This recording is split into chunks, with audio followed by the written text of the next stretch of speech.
सबसे ज्यादा चर्चा केरल का नाम बदलने की। सबसे ज्यादा चर्चा केरल का नाम बदलकर केरलम करने के प्रस्ताव को मिली मंजूरी की हो रही है। राज्य में अप्रैल मई 2026 में होने वाले विधानसभा चुनाव से ठीक पहले इस फैसले ने राजनीतिक सरगर्मी बढ़ा दी है। अब यह पहल सिर्फ राज्य का प्रस्ताव नहीं रही, बल्कि केंद्र की स्वीकृति के साथ औपचारिक प्रक्रिया की दिशा में बढ़ चुकी है। हालांकि अंतिम फैसला अभी भी संसद और राष्ट्रपति की मंजूरी के बाद ही लागू होगा। राष्ट्रपति की सिफारिश के बाद संसद में विधेयक पेश होगा।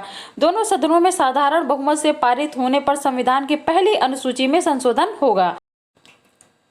किसी भी राज्य का नाम बदलने की शक्ति संसद के पास। संवैधानिक तौर पर किसी भी राज्य का नाम बदलने की शक्ति संसद के पास है, जो अनुच्छेद 3 के तहत काम करती है। प्रक्रिया राज्य विधानसभा के प्रस्ताव से शुरू होकर केंद्र तक जाती है। फिर राष्ट्रपति की सिफारिश के बाद संसद में विधेयक लाया जाता है। दोनों सदनों में बहुमत से पारित होने के बाद ही संविधान की पहली अनुसूची में बदलाव होता है और राष्ट्रपति की अंतिम मंजूरी के बाद नया नाम लागू होता है। ध्यान देने वाली बात यह है कि इसके लिए अनुच्छेद 368 के तहत संविधान संशोधन की जरूरत नहीं होती, यानी यह एक सामान्य विधायी प्रक्रिया है, लेकिन राजनीतिक सहमति और समय दोनों जरूरी होते हैं।